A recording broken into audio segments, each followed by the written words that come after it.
अकबर के बेटे और मुगल बादशाह जहांगीर को पेंटिंग्स का बड़ा शौक था। लेकिन उसके एक पेंटर अबुल हसन ने ऐसी पेंटिंग बनाई थी जिसमें उसकी सबसे बड़ी हार दिखती थी। इस पेंटिंग में जहांगीर ग्लोब पर चढ़कर एक सिर पर निशाना लगा रहा है। यह सिर एक भाले की नोक पर रखा हुआ है। इस सिर से जहांगीर को बहुत ज्यादा चिढ़ थी। इस आदमी ने जहांगीर की नाक में दम कर दिया था। ये कोई बादशाह नहीं था बल्कि ये गुलाम था। इस गुलाम ने ऐसी सल्तनत खड़ी की जिससे मुगल जितनी बार टकराए उन्हें हार का मुंह देखना पड़ा। इस गुलाम का नाम था मलिक अंबर। वो मलिक अंबर जिसने जीते जी अहमदनगर को मुगलों के हाथों में नहीं जाने दिया। आज के इस वीडियो में मैं मलिक अंबर की पूरी कहानी सुनाऊंगा। आखिर कौन था मलिक अंबर, कैसे वो इतना बड़ा साम्राज्य खड़ा करने में कामयाब रहा और उसका छत्रपति शिवाजी के पिता और दादाजी से क्या रिश्ता था, ये सब जानेंगे इस वीडियो में। तो वीडियो को एंड तक जरूर देखिएगा, क्योंकि अपना इतिहास नहीं जानोगे तो खुद को कैसे पहचानोगे। साल 1548 में मलिक अंबर पैदा हुआ था। भारत में नहीं, अबिसीनिया यानी इथियोपिया में। परिवार के पास उसे पालने को पैसे थे नहीं, इसलिए उन्होंने अपने बेटे को बेच दिया। तब अंबर का नाम चापू था। इस तरह बचपन में ही वो गुलाम बन गया। फिर व्यापारी छोटे चापू को लेकर बगदाद गए, जहां पर कासिम अल बगदादी नाम के एक आदमी ने उसे खरीद लिया। बगदादी ने चापू को मुसलमान बनाया, उसे कारोबारी और लड़ाके की ट्रेनिंग दी, साथ ही नया नाम भी दिया, अंबर। अंबर बेहद तेज दिमाग का था। उसने ये सब जल्दी जल्दी सीख लिया और जल्दी ही पूरे बगदाद में वो फेमस हो गया। ज्यादा मुनाफा कमाने के चक्कर में उसके मालिक ने उसे दूसरे व्यापारी को बेच दिया। इस तरह से अंबर की एंट्री हुई दक्कन में। यहाँ अहमदनगर के निजाम का एक मंत्री था, चंगेज खान। 12वीं सदी या 13वीं सदी का चंगेज खान नहीं, बल्कि ये चंगेज खान अहमदनगर में हुआ करता था और इसके पास गुलामों की फौज थी। अंबर की तारीफ सुनकर उसने मलिक को खरीद लिया। कभी चंगेज खान भी मलिक की तरह ही गुलाम हुआ करता था। दक्कन में गुलामों की काफी इज्जत होती थी। वो आजादी पा सकते थे और उनकी आने वाली पीढ़ी गुलाम बने ऐसा जरूरी नहीं था। अंबर भी चंगेज खान की फौज में भर्ती हुआ। उसकी मेहनत और लगन को देखते हुए जल्दी ही चंगेज खान ने उसे अपना खास बना लिया। यहीं से अंबर ने एडमिनिस्ट्रेशन और युद्ध की बारीकियां भी सीख ली।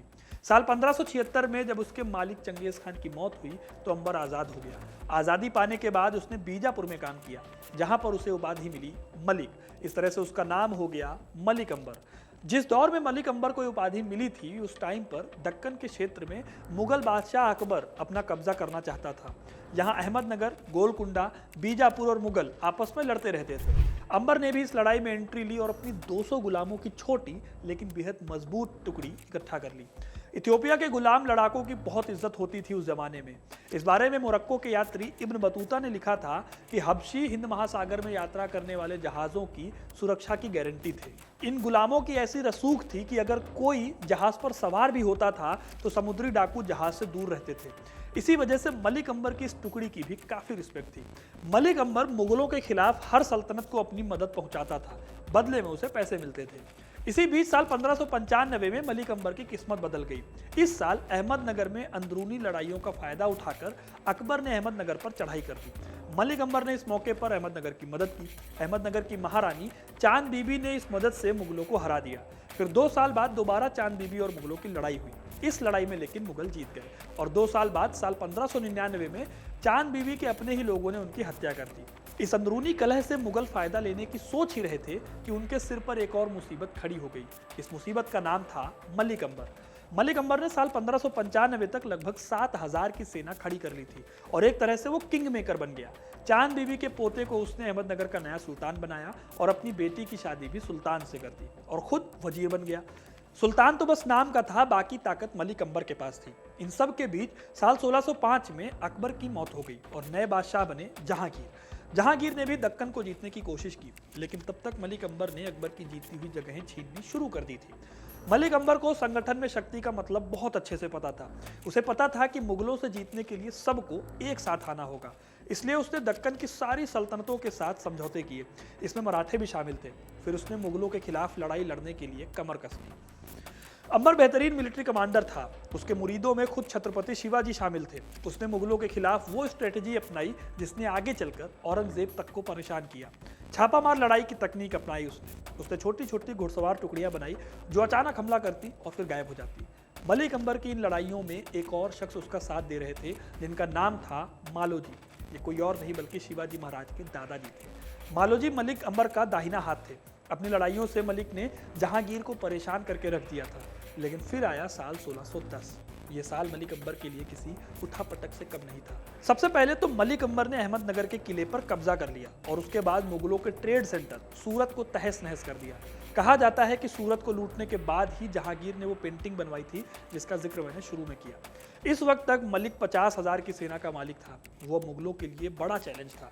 इसी साल उसने खिड़की नाम का शहर बसाकर उसे राजधानी बनाया। आज इस शहर को हम औरंगाबाद नाम से जानते हैं। लेकिन इसी साल उसके खिलाफ एक विद्रोह भी हुआ जिसने उसे बैकफुट पर धकेल दिया। मलिक अंबर अहमदनगर का वजीर था और किंग मेकर भी। उसकी ताकत से सुल्तान और दूसरी बेगम परेशान थे क्योंकि मलिक अपनी मनमर्जी चलाता था। एक दिन उसकी दूसरी बेगम ने मलिक अंबर की बेटी की बेइज्जती करके उसे गुलाम और हबशी कह दिया। जब मलिक को ये बात पता चली तो गुस्से में उसने दोनों को मरवा दिया और अपनी बेटी के ही बेटे को गद्दी पर बिठाया। फिर उसने एक नया नियम बनाया और मराठा सरदारों को शाही दरबार की जमीनों का मालिक बना दिया। इससे मलिक अंबर की तरफ कई सारे मराठा सरदार आ गए, हालांकि कई उनके दुश्मन भी बन गए। इस दुश्मनी के चलते साल 1616 में मुगलों के साथ हुई एक जंग में वो हार गया। फिर मुगलों से संधि में उसे बरार और अहमदनगर का किला मुगलों को देना पड़ा। लेकिन उसकी मुसीबतें अभी कम नहीं हुई थी। जिस एकता के दम पर मलिक अंबर ने मुगलों को चित किया था, साल 1617 में वो एकता भी टूट गई। बीजापुर सल्तनत ने इस साल मुगलों से संधि करके मलिक अंबर के खिलाफ मोर्चा खोल दिया। अंबर की हार तय थी, लेकिन फिर उसने दिमाग लगाया और भटवाड़ी की लड़ाई में एक तीर से 2 निशाने लगाकर दोनों को हरा दिया। असल में ये जगह एक नदी के पास पड़ती थी जहां पर एक बांध था। जब दोनों सेनाएं सामने आई तो उसने बांध खोल दिया। हर तरफ पानी और कीचड़ की वजह से मुगल फौज फंस गई। इसका फायदा उठाकर मलिक अंबर ने दोनों फौजों को तहस नहस कर दिया। और पता है, इस जंग में एक और बेहद खास मराठा मलिक अंबर के साथ खड़े थे। इनका नाम था शाहजी भोसले। ये शिवाजी के पिता थे। भटवाड़ी की लड़ाई जीतने के बाद मलिक अंबर किंग मेकर से गॉडफादर बन गया। दक्कन की हर सल्तनत उसकी इज्जत करती थी। इस जीत ने ही मराठों को भी अपने पैरों पर खड़ा होने में मदद की। फिर आगे चलकर उसने सोलापुर को भी जीत लिया। साल 1626 में 78 साल की उम्र में उसकी मौत हो गई। जहांगीर, जो कि मलिक से लाख नफरत करता था, उसने उसके मरने पर उसकी तारीफ में लिखवाया कि इतिहास में अबिसीनिया के किसी गुलाम ने वो कद हासिल नहीं किया जैसा मलिक अंबर ने किया था। शिवाजी ने भी अपने भव्य महाकाव्य शिव भारत में मलिक अंबर का उल्लेख किया। उन्हें सूर्य के समान बहादुर बताया। तो दोस्तों, ये थी कहानी मलिक अंबर की जिसने अहमदनगर और दक्कन पर राज किया था। आपको ये कहानी कैसी लगी हमें कमेंट करके जरूर बताइएगा। वीडियो को लाइक और शेयर करना ना भूलें और ऐसी इंटरेस्टिंग कहानियों के लिए हिस्ट्री कनेक्ट को सब्सक्राइब जरूर करें। धन्यवाद।